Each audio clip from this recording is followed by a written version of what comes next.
Throughout human history, wealth and power have walked hand in hand, but some rulers amassed fortunes so vast that their riches would make even modern billionaires look poor. These ancient kings and emperors controlled resources that seemed limitless, commanding entire civilizations and treasuries that could fund armies for decades. When we talk about the wealthiest individuals who ever lived, we often think of modern tech moguls or oil barons, but the truth is that ancient rulers had access to wealth on a scale that is almost impossible to comprehend today. Their fortunes were not just measured in gold and jewels, but in land armies, and the absolute control over millions of people. At number 1 we have Mansa Musa, the 14th century emperor of the Mali Empire, who is widely considered the richest person to have ever lived. His wealth was so enormous that historians struggle to put an accurate number on it, but estimates suggest his fortune would be worth over $400 billion in today's money. Mansa Musa ruled the Mali Empire from 1312 to 1337, and during his reign, Mali controlled vast gold and salt mines that were the primary source of these precious commodities for the entire known world. Gold flowed through his kingdom like water, and he had so much of it that he literally gave it away during his famous pilgrimage to Mecca. In 1324, Mansa Musa embarked on a Hajj pilgrimage to Mecca that would become legendary in the annals of history. He traveled with a caravan of 60,000 men, including 12,000 slaves, each carrying 4 pounds of gold bars.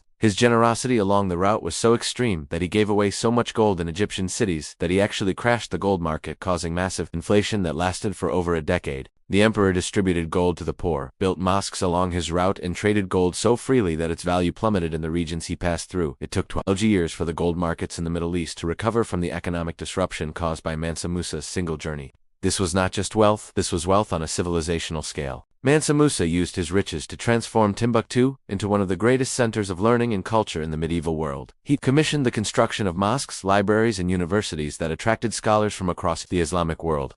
The legendary Sankar University became one of the most important centers of learning, with thousands of students studying everything from astronomy to theology. His architectural legacy includes the famous Djingueber Mosque in Timbuktu, which still stands today as a testament to his wealth and vision. Mansa Musa paid architects and scholars enormous sums to come to Mali, turning his empire into a beacon of civilization that rivaled anything in Europe or Asia at the time. At number 2 we have Augustus Caesar, the first emperor of Rome, who transformed the Roman Republic into the Roman Empire. His personal wealth at its peak is estimated to have been around $4.6 trillion in modern terms, making him one of the wealthiest individuals in all of human history. Augustus came to power after the assassination of his great-uncle Julius Caesar, and through a combination of political genius and military might, he became the undisputed master of the Roman world. By the time of his death in 14 AD, he personally owned Egypt, which was the breadbasket of the entire Mediterranean, and one of the wealthiest territories on earth. What made Augustus truly exceptional was that he controlled the wealth of an entire empire. Personally, Egypt alone generated revenues that would be worth hundreds of billions today, and Augustus treated it as his private property, sending its grain to feed Rome and its gold to fill his personal treasury. He owned vast estates across the empire, mines that produced gold and silver, and received tributes from dozens of client kingdoms.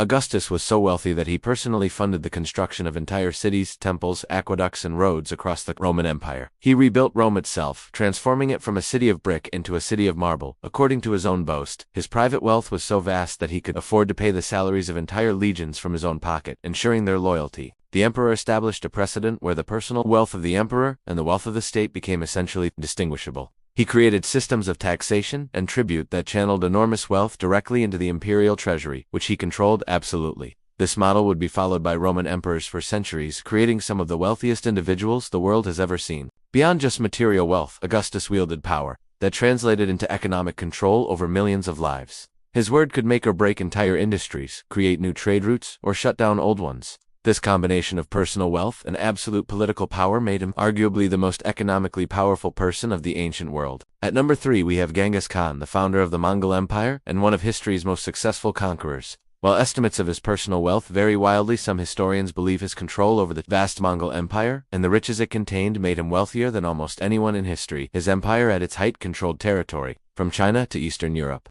What made Genghis Khan unique was that he conquered his wealth rather than inheriting it. Starting from humble origins, he built an empire through military genius and ruthless efficiency. The Mongol conquests brought him control over the Silk Road, the primary trade route between East and West, which generated enormous customs, revenues, and tribute. Genghis Khan personally controlled vast herds of horses that numbered in the millions, which were not just transportation but a form of currency and military power in the Mongol world. He received tribute from conquered kingdoms in the form of gold, silver, silk, and precious stones. The plunder from just the conquest of Khwarezm included treasures that took months to catalog and transport. The Great Khan established a system where a significant portion of all plunder and tribute from conquered territories flowed directly to him personally after each successful campaign. Mongol soldiers were required to turn over their loot to be distributed according to rank, with the Khan receiving the largest share. Cities that resisted were completely sacked with their treasures sent back to Mongolia. Genghis Khan was pragmatic about wealth, using it to reward loyal followers, fund further conquests, and maintain the largest military machine the world had ever seen. He understood that wealth was power, and power brought more wealth.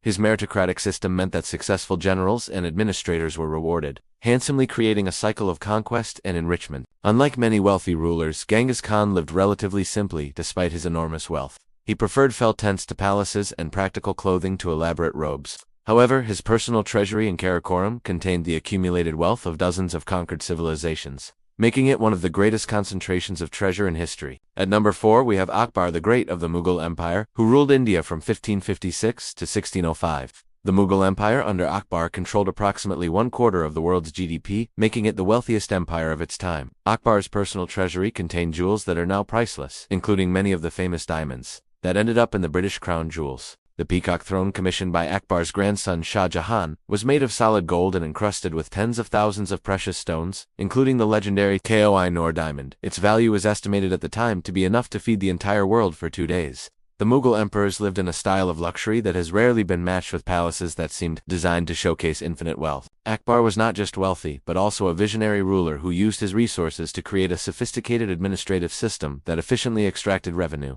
From his vast empire, he reformed the tax system, introduced standardized currency, and promoted trade, which made his empire even more prosperous. His court was filled with artists, musicians, and scholars, all supported by his immense wealth. At number 5, we have Alexander the Great, who deserves mention not just for conquering an empire but for capturing the accumulated treasures of the Persian Empire. When he conquered Persepolis, he seized the royal treasury, which contained approximately 180,000 talents of gold and silver. This single haul would be worth over $3 trillion in today's money, making it perhaps the greatest robbery in history. Alexander used this wealth to fund his continuing campaigns, pay his armies, and establish cities across his conquered territories. He was generous to a fault, rewarding his companions with estates and treasures that would make them wealthy beyond the dreams of most rulers. His spending was so lavish that despite capturing enormous treasures, he was often short of cash. At number 6, we have King Solomon, the biblical king of Israel, whose wealth is described in religious texts as beyond measure. According to the Bible, Solomon received 666 talents of gold annually, which would be worth billions in modern currency, though the historical accuracy of these numbers is debated by scholars.